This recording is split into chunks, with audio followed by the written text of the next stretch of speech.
Barbarian's one of the few movies this year that has genuinely shocked me. When Bill Skarsgård got his brain smashed against the wall of a cave system underneath an Airbnb in Detroit, I literally was like, in the theater, I did that.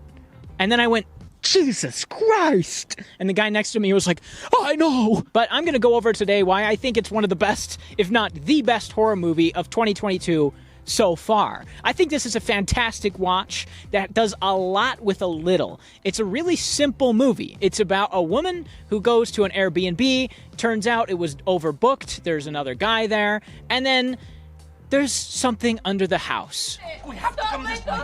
Tess, we have to come this way. Someone's down. I'm not going back. Simple premise, which is why I love horror movies. You can get away with really simple premises, and they can be great, like Barbarian. The first 30 minutes of this, though, is where this makes its money. The first 30 minutes is incredibly simplistic. It is literally just two characters talking, and I loved it. I was like, oh! It was so nice to watch a horror movie that took its sweet-ass time setting itself up. And its characters. But because I like the characters in this, the horror works. And that's what the biggest plus of this movie is that the characters are likable.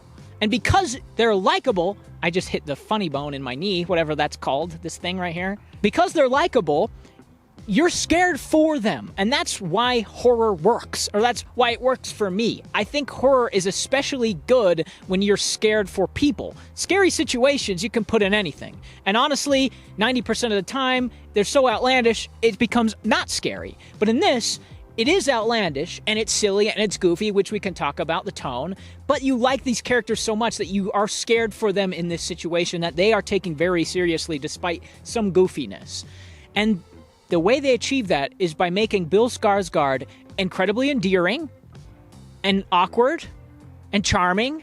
This whole movie plays on expectations, which is another thing we can talk about later, but I loved the first interaction they have. She comes to the door and she expects no one to be there. I don't live here. I'm renting this place. It's the middle of the night. I don't have it top of my head, the address. No, I'm renting this place. What? But Bill Skarsgård's there, and he comes to the door not expecting anybody to come, but because he's a nice guy, he lets her in. And as an audience member, we have expectations as well. We have expectations for a horror movie to be a horror movie. So we see Bill Skarsgård, and the first thing we think is, he's evil, he's a bad guy, he's gonna get her, he's gonna break into her room at night. But turns out, subverting expectations, he's not. He's just genuinely kind of an awkward guy. And because he's kind of an awkward guy, you get a weird vibe at first. I thought I'm gonna have some of this here wine, but I didn't want to open it before you got out of the shower because I noticed you didn't drink your tea. And, well, I totally get that, by the way. I mean, you don't know me. And then they just have this great conversation. And one of my favorite moments, too, in this conversation is when it just simply cuts to a washing machine. The sheets are done. They're still talking long after the sheets have dried, which visually tells the audience they're having a good time together. And then when we're let into their conversation, we have a good time with them because they're both likable people. At first, I was a little worried because, again, I was like, Bill Skarsgård, this is a red herring. He's not going to be a bad guy. I kind of sniffed that out pretty early on. But for her, I was like, there's something going on here. There's got to be some weird backstory with her. Something's weird with her because she's really kind of uptight. But then it's just like, yeah, she's a woman in Detroit. Of course she's uptight. Like, who wouldn't be? I mean, women in Provo, Utah are uptight because men be creepy. Society has encouraged women to ignore a lot of these red flags so that they don't seem difficult or so that they're not a bitch or something like that. And so I was reading this chapter and I had this realization that, like, I don't think about this ever at all in my life because I don't have to look at half the population as like a potential threat. But there is another character in this movie which comes out of absolutely nowhere. I hadn't seen any trailers for this, so going into this movie, when Bill Skarsgård gets his brain matter smashed against a rock, and then it hard cuts to Justin Long, a character we've never seen before, halfway through the movie, my jaw was on the floor. Because Justin Long's character is a cynical, disgusting asshole who does cynically disgusting asshole things. And yet, this movie plays on the expectations of that character as well. Because we find out that he... Can I say that on YouTube? A colleague of his in the film industry, and he's getting let go from his job. He's losing all of his sponsorships, his accounting, and he has to go back to Detroit, where his property is being rented out as an Airbnb. And so he goes there, and he doesn't expect anyone to be there, but people's luggages are there. Weird. It's crazy. It's almost like they're underneath the house. Again, they play on the expectations of this character by almost making you think he's redeemable at the end. They almost do it. And I was kind of shocked that they were going to redeem him. I thought they were. I was like, man, this character literally did some of the worst possible things you could possibly do, and they're going to redeem him right now? And then no, he's still a cynical asshole, and he does a cynical asshole thing at the end when he pushes our main character off a roof, and we get the silliest, goofiest, worst shot of the movie when Mother, the monster underneath the house, jumps off the roof to catch her. Which we can talk about Mother more later. Did she say no? I mean, like, no, stop? At first, but like... Obviously, he's the main antagonist of this movie. He's just a horrible guy. Just a horrible guy who absolutely has no redeemable qualities at all.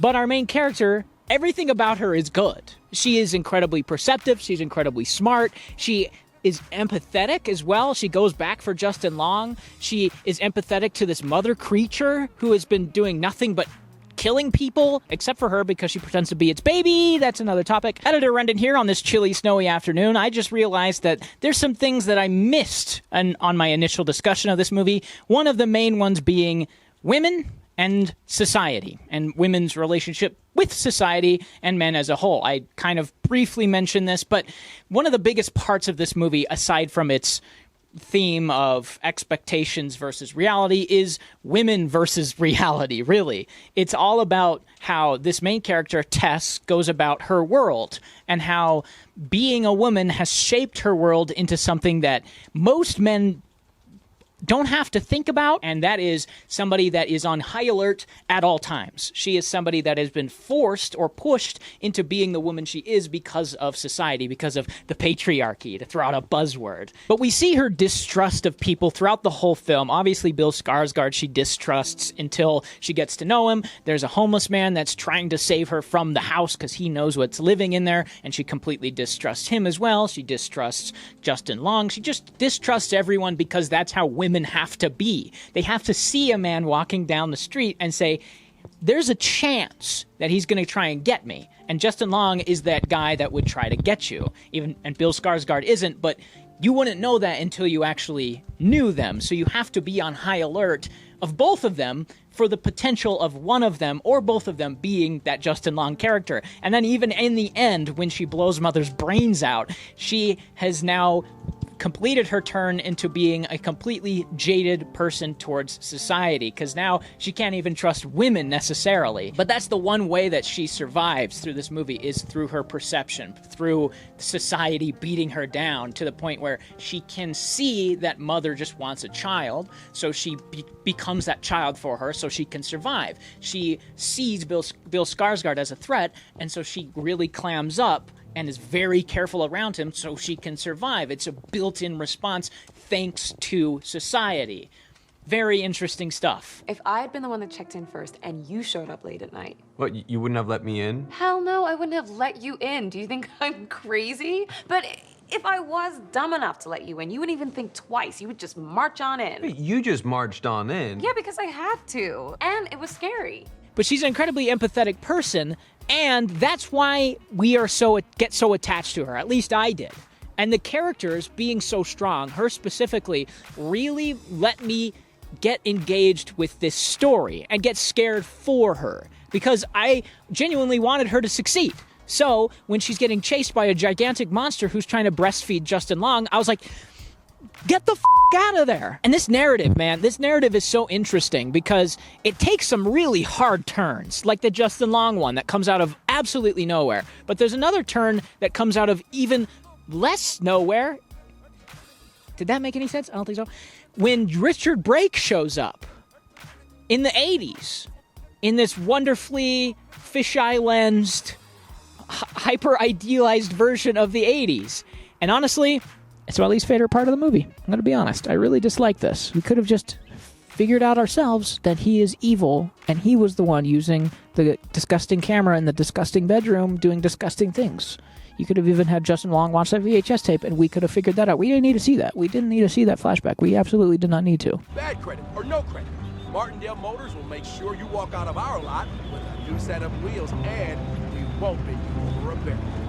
Martindale Motors is the Motor City's #1 used car dealership for The themes are where this movie kind of excels for me. It's all about expectations, which we've talked about a little bit, but even just from the simplest things to the most complex things in this movie is all dealing with the idea of people's expectations versus people's reality. And that goes with the Airbnb all the way down to Justin Long and the main character's relationship. When our main character first shows up, it's kind of dark. You don't get to really see the neighborhood. It only has one street light, and it kind of looks dingy and not great. But then once you see it in the daytime, you're like, wow, that's the worst neighborhood of all time. And then when she goes into the house, it's nice. It's a nice place, actually, in this horrible neighborhood. But underneath the house is a horrible reality of a monster creating other monsters that just want to have little babies. Another expectation versus reality. Something going on underneath this glossy, hyper-idealized version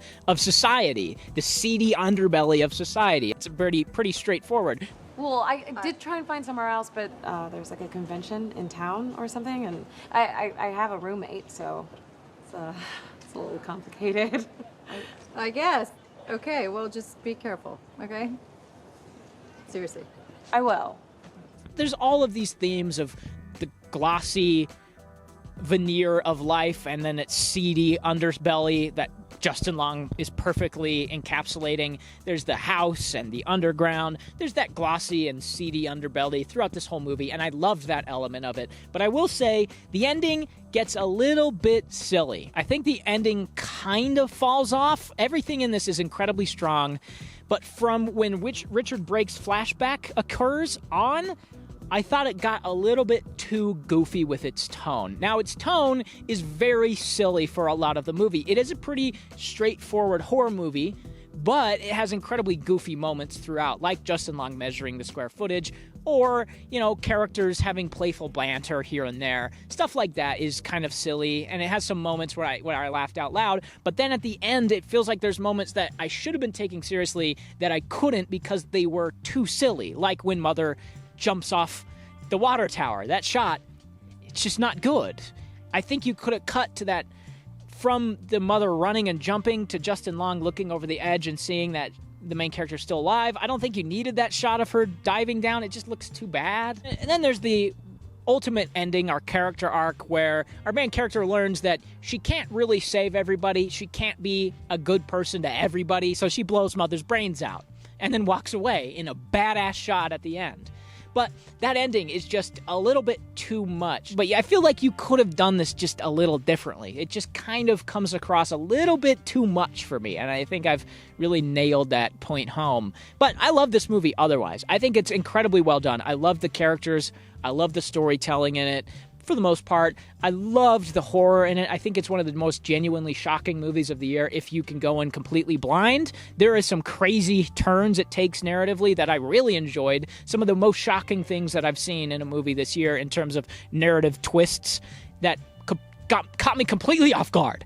And I think the performances are really strong too, and the filmmaking. The filmmaking is really strong. I enjoyed this cinematography and the direction here. It's just a well-made, well-crafted movie. It's simple, it's effective, and it knows what it is, and it really works. So if you haven't seen Barbarian and you like horror movies, you should check this one out. Watch it for Valentine's Day in 4 months or whenever. Watch it for Christmas. Watch it for Thanksgiving. Watch it every holiday.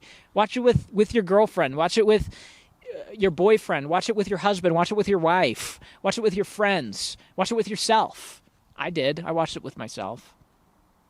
I don't have any of that. I just watch all these with myself. I do everything by myself. I'm sitting out here by myself. There's literally no one around. There's like 15 houses. And nobody's outside. It's just me.